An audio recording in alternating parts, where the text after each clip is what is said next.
Something tells me this isn't the day to ask her to do the windows. Florida? Something wrong? What makes you say that?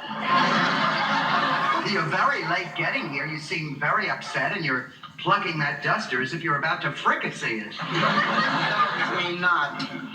There's nothing wrong, Mrs. Finley. Everything is fine. It's hunky-dory. Couldn't be better. And it's all your fault. My fault? What? You left me alone with that man, and I begged you not to. Oh, Florida. No, my Henry has left me.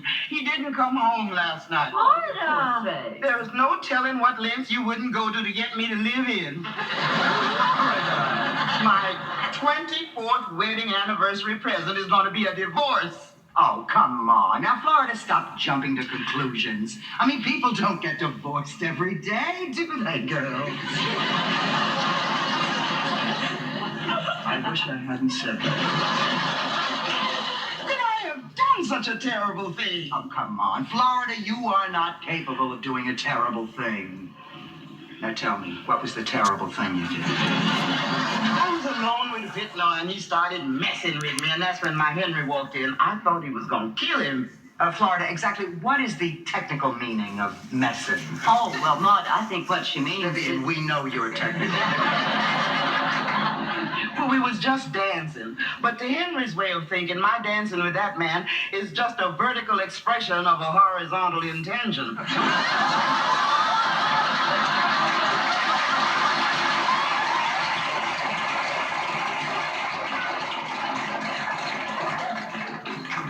That attitude is outrageous. How dare he jump to that conclusion? I'll tell you how dare he. I love my Henry, but last night, that Whitlaw really turned me on. All of a sudden, he had me feeling so young I wasn't old enough to know better. Florida, you can stop hating yourself. Honey, what happened to you happens to any woman when a handsome younger man finds her attractive. I mean, it happens to me all the time. And to me as well, so you did nothing wrong. I don't know. I ain't never been divorced like you ladies. That's right. We all have been divorced, haven't we? Some of us more divorced than others.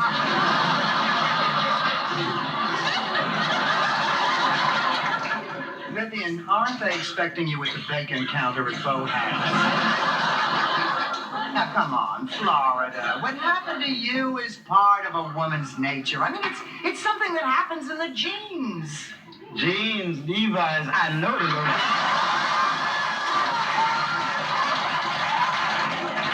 And so does Henry. That's the problem. I threw away 23 years of happy marriage for 23 seconds of the funky chicken. Well, now, if it ain't the lovely lady herself. Don't you lovely lady me. Hey, hold on, baby. It ain't my fault your old man showed up uninvited in the middle of the festivities. Didn't I tell you I was married? Yeah, but you didn't tell me you were that married. I mean, you got a highly serious husband. Mr. Holden, I just hope for your sake you ain't a bleeder. Oh, Florida, we've decided that you have a couple of alternatives. And I've just decided you got one. Either that furnace fixer goes or I do. Florida, do you mean that after what happened last night, that man has the nerve to step foot in this house again? I'll handle this. Wait, now, yes, Miss Finley, ma'am? Now, look, don't you pull that Uncle Tom routine on me again. Oh, that's not my Uncle Tom. That's my step and fetch it. My Uncle Tom's much more convincing. Well, I want both of you out of the house immediately. Well, now, I hardly think that's a proper way to treat a member of a powerful minority group. Now, look, this has nothing to do with you being black. Oh, I wasn't talking about that minority. I was talking about the plumbers local number 403. Out, Mittenauer, out! Well, we made it. You ought to try jogging, Marty. It's good for the lungs. Arthur, do me a favor. Take your lungs and blow. Nice knowing you, Mr. Finley. Goodbye. Wait a minute, where are you going? That man is no longer welcome in this house, Walter. I just fired him. Are you crazy? The furnace is all torn apart. Repairmen are booked weeks in advance. You stay right here, Mr. Fulton. Walter, you and I were no sooner out of this house last night when that man was on the high road to seducing Florida. Well, I wasn't exactly on the high road. It was more like being on the on-ramp. Look, get the hell downstairs and finish that job. Please.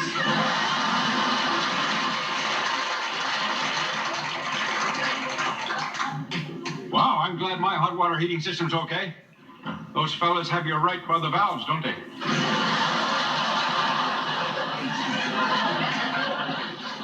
Congratulations, Walter. You have just driven Florida out of the house. Because Whitnall made a little pass? Come on, Maud. Florida's got more sense than that. Florida, you're not really considering leaving, are you? No, I'm not considering it. I'm doing it. Look, you stay right where you are, Florida. I am going to get rid of this home wrecker. Whitnauer! Maud, that home wrecker's putting our furnace together. We need heat. We need Florida more. Now look, Whitnauer, I do not care what Mr. Findlay has said to you. I want you out of this house immediately, and I mean this very minute. Well, I thought you got this, Henry. Oh, quick, down in the basement. Henry! Florida, I want to talk to you in private. Florida, after the way that man treated you, you're not going with him until he begs your forgiveness. Her forgiveness? I'm waiting for her to beg my forgiveness. You are what? You expect her to stand here in front of all these people and beg your forgiveness? Just what I said, woman. She's done nothing wrong. She has nothing to be ashamed of, and she will die before she begs your forgiveness and humbles herself. Isn't that right, Florida? Henry, I'm begging your forgiveness.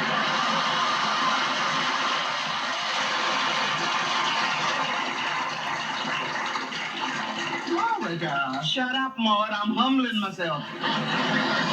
Florida, you did nothing wrong. All you did was admit a harmless little flirtation. Mrs. Findlay, would you kindly butt out? Right on, Henry. Incidentally, Henry, I want you to meet Mrs. Cavender. Oh, how do you do? Dr. Harmon. Nice day. And you know Carol, of course. What do you think this is, a party at the White House? Now listen to me, Henry Evans. What happened with Florida is no different than what happened between me and John Kepley. Maud, if they want your advice, they'll what happened between you and John? But Walter, we are talking about Florida. We are not talking about a silly little kiss in the kitchen at the Hendersons. Now listen to me, Bumper Finley, Henry and I can take care of it. You kissed John Kepley? Shame on you. What? Come on, Arthur. Is that any different than New Year's Eve when you had a few too many and pinched me on the stairs? That wasn't a pinch. I was just picking a piece of confetti off the back of your skirt. We women have had it up to here with this ridiculous double We standard. certainly have. What makes it okay for you guys to sneak a pinch or a kiss? Because it's so harmless. We don't mean anything by it. Well, neither do we, Mom? Of course not. I mean, it was just that John looked so adorable with that purple turtleneck and the little Kiwanis medallion.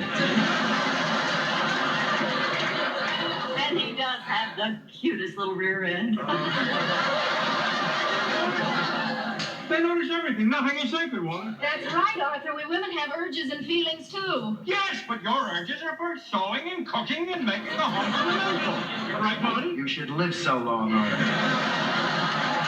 Come on, Maud. Everybody knows that women don't have the same sex drive as men. Right, Viv? Right, Carol? You should live so long.